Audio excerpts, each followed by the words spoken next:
ध्यान में अगर ये अनुभव होते हों तो आप बहुत ही किस्मत वाले हैं।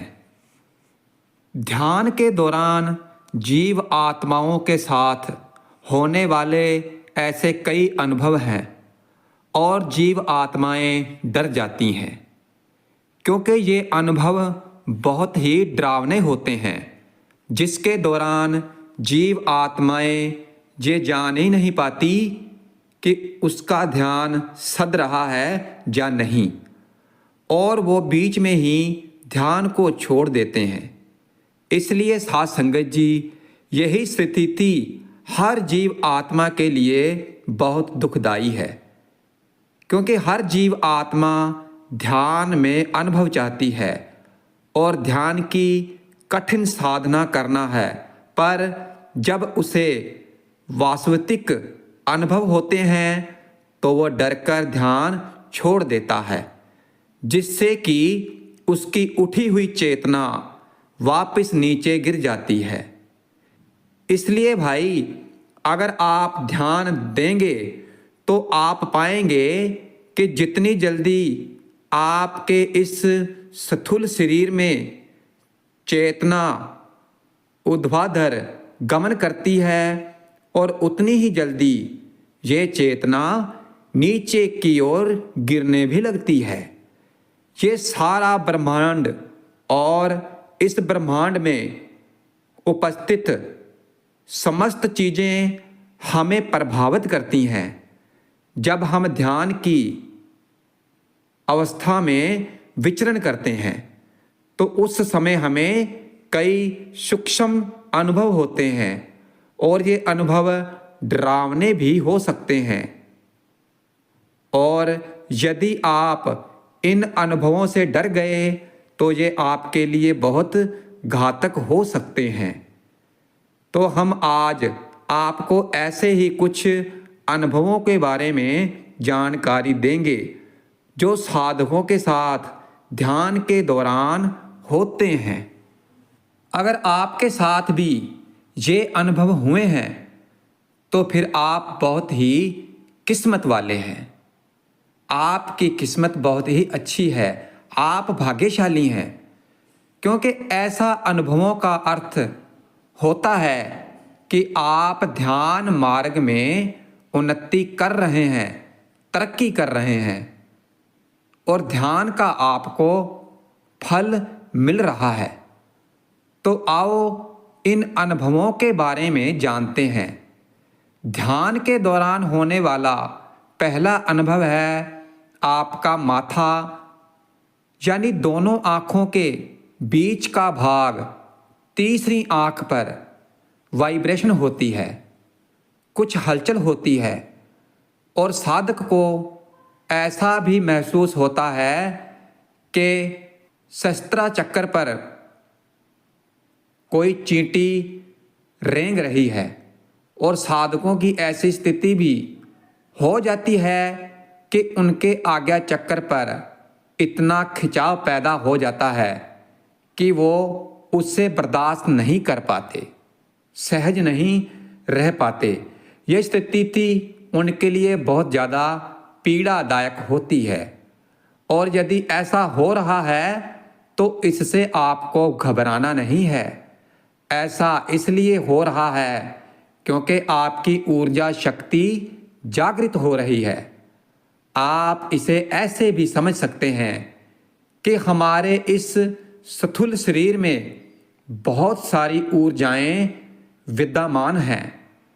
जिस प्रकार इस ब्रह्मांड में सब कुछ मौजूद है, ऐसे ही हमारे ये स्थूल शरीर ब्रह्मांड का प्रतीक है।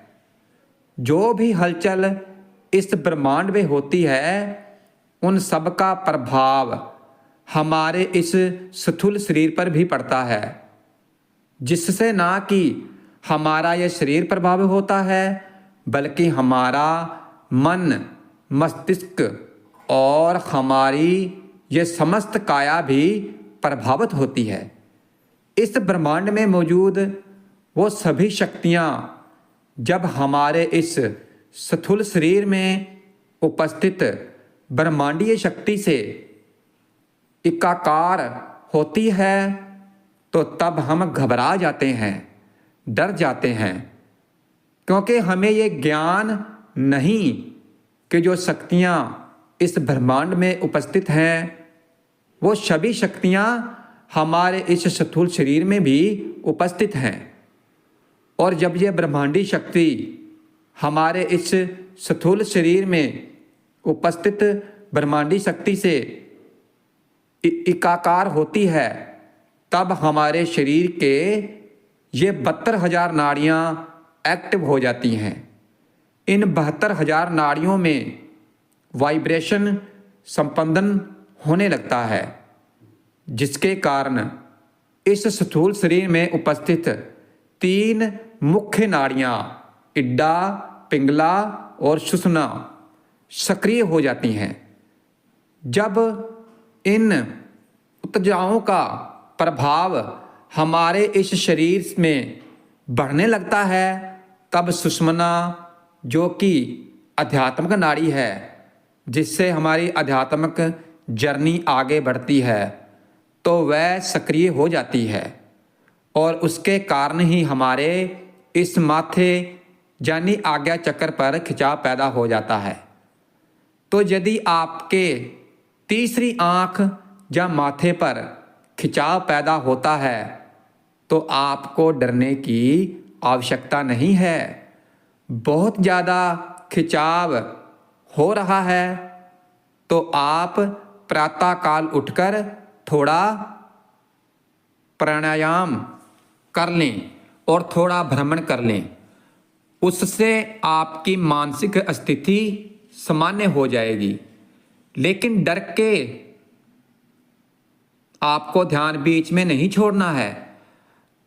और साधकों को होने वाला दूसरा अनुभव है कि उन्हें ध्यान की अवस्था में बैठकर नाद सुनाई देता है, और ये ध्वनि घंटे की भी हो सकती है और शंख की भी आवाज़ हो सकती है, और कुछ लोगों को बांसुरी की आवाज़ भी सुनाई देती है, कुछ लोगों को डमरू की आवाज़ भी सुनाई देती है। और ये डिपेंड करता है कि आपके आराध्य कौन हैं, आप किन की आराधना कर रहे हो। यदि आप भगवान शिव को आराध्य मानते हो तो फिर आपको डमरू की आवाज़ सुनाई देगी, और कुछ लोग श्री कृष्ण को अपना आराध्य मानते हैं तो उनको बांसुरी की आवाज़ सुनाई देती है। अब ऐसा क्यों होता है? ऐसा होने का कारण है कि जब व्यक्ति साधना की उच्च अवस्था में पहुंचने लगता है, यानी ध्यान की गहराइयों में गोते लगाने लगता है, तब उसके कान की सुनने की क्षमता विस्तृत हो जाती है, वह बढ़ जाती है। उसके कान में खिंचाव पैदा हो जाता है, जिससे वह अदृश्य ध्वनियों को भी बड़ी आसानी से सुन सकता है। अगर आप ध्यान से सुनोगे तो अपने इस स्थूल शरीर में अनगिनत ध्वनियाँ विद्यमान है। जिस जिस प्रकार ब्रह्मांड में नाद की ध्वनि विचरण करती है, ऐसा और ऐसा साइंटिफिकली प्रूफ भी हो चुका है। नासा ने भी इस बात को प्रूफ किया है कि ब्रह्मांड की ध्वनि कुछ और की ध्वनि जैसी है। ऐसी ही ध्वनियाँ हमारे इस स्थूल शरीर में भी विचरण करती हैं, और ये ध्वनियाँ अदृश्य होती हैं। हम लोभ मोह माया के कारण इन ध्वनियों को नहीं सुन पाते, क्योंकि कभी हम खाली बैठते ही नहीं हैं। हम धन कमाने में व्यस्त हो जाते हैं, जिसके कारण हम अपने शरीर की ध्वनि को नहीं सुन पाते हैं। और जब हम ध्यान की अवस्थाओं में बैठते हैं, ध्यान सधता है, तो फिर इस प्रकार की ध्वनियाँ हमें सुनाई देने लगती हैं। तो यदि आपको ऐसी ध्वनि सुनाई दे रही है तो फिर आप पर परमात्मा की कृपा है, दया है। और तीसरा अनुभव ये होता है कि जब साधक रात्रि में सोता है तो उसको अजीब अजीब से डरावने सपने आते हैं। कभी कभी उसे ऐसा महसूस होता है जैसे उसके सामने कोई खड़ा है, उसके पीठ पीछे कोई खड़ा है। ऐसी अवस्थाओं में आपको डरने की ज़रूरत नहीं है, क्योंकि जो कुछ हो रहा है वो सही हो रहा है।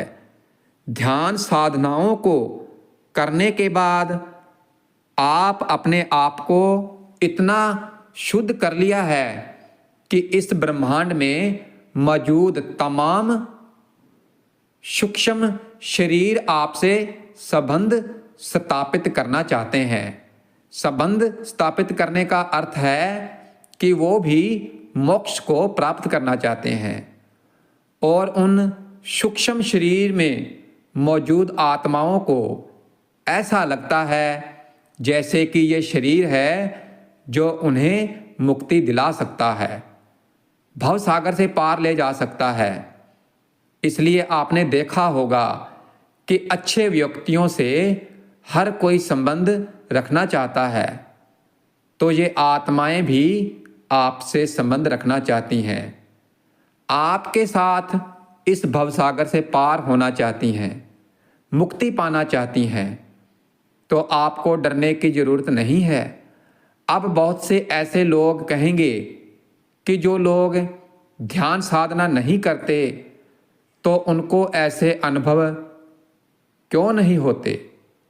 तो उनको अनुभव इसलिए नहीं होते क्योंकि वो अपना जीवन इस शोर में जी रहे हैं, माया में फंसे हुए हैं, और उनको कुछ भी पता नहीं चल रहा है, उनको ज्ञान ही नहीं है। और कोई बुरे लोगों से क्यों संबंध बनाना चाहेगा। इसलिए यदि आपके साथ ध्यान के समय ऐसा कोई डरावना अनुभव हो रहा है तो आपको डरने की ज़रूरत नहीं है, बल्कि ये तो आपको ध्यान की और गहराइयों में ले जाएगा। और चौथा अनुभव है अपने इष्ट के दर्शन। बहुत से ऐसे साधक हैं जिन्होंने ध्यान के दौरान उनके इष्ट भगवान के दर्शन होते हैं, जिनको ध्यान के दौरान उनके इष्ट भगवान के दर्शन होते हैं। अब यदि आपके साथ ऐसा हो रहा है कि आप सोते अपने इष्ट भगवान के दर्शन कर रहे हैं या ध्यान की अवस्था में दर्शन कर रहे हैं, तो ये आपके लिए बहुत ही अच्छा संकेत है, और यहाँ पर आपको डरने की ज़रूरत नहीं है। अब आपकी ध्यान साधना उच्च कोटि की हो गई है, इसलिए आपको भगवान के दर्शन हो रहे हैं। अब यदि ऐसा अनुभव आपको हो रहा है तो आप डरना मत, बल्कि अपनी साधना को लगातार करते रहना है, आगे बढ़ना है। और अब भगवान भी आपको आगे का रास्ता दिखाने की कोशिश कर रहे हैं। मोटिवेट कर साक्षात रूप में आप भगवान के दर्शन कर पा रहे हैं, तो आपको डरने की आवश्यकता नहीं है। बल्कि मैं कुछ साधकों को ऐसा अनुभव होता है, उनका अपना कोई मित्र प्रियजन दर्शन देता है, दिखाई देता है, और उनसे बात करने की कोशिश करता है। तो ऐसी अवस्था में भी आपको डरने की आवश्यकता नहीं है, क्योंकि अब ऐसा इसलिए हो रहा है क्योंकि हमारे पितृ या पूर्वज हमसे मिलना चाहते हैं, हमसे बात करना चाहते हैं। वैसे भी शास्त्रों में पितरों को भगवान की उपाधि दी गई है। ये पितृ भगवान के समान हैं, जो हमारा समय समय पर मार्गदर्शन करते हैं। यदि आपने कभी भगवत कथा सुनी हो तो आपने सुना होगा कि यदि कोई व्यक्ति भगवान का भक्त हो जाता है, गहरी ध्यान साधना करता है, तब वह अपने पुराने 7 पीढ़ियों के दुखों को तार देता है और उनको आगे ले जाता है। ध्यान साधना के साथ वह न केवल अपना मोक्ष प्राप्त करता है, बल्कि अपने परिजनों और पितरों को भी मोक्ष के द्वार तक ले जाता है। इसलिए ध्यान की इस अवस्था में आपको आपके प्रियजन और पितृ भी दिखाई दे सकते हैं, तो आपको डरने की आवश्यकता नहीं है। ये सभी अनुभव अच्छे अनुभव हैं और आपको आगे ध्यान की गहराइयों में ले जाने का कार्य कर रहे हैं। तो यदि आपको ये सब अनुभव हो रहे हैं तो यकीन मानिए आप ध्यान की गहराइयों में उतर रहे हैं और आपका ध्यान फलित हो रहा है। इसलिए यदि ये 5 अनुभव आपको हो रहे हैं तो फिर आप बहुत ही भाग्यशाली हैं, आप बहुत ही अच्छी किस्मत वाले हैं। आपका ध्यान उच्च कोटि का हो चुका है, आप सही रास्ते पर चल रहे हैं।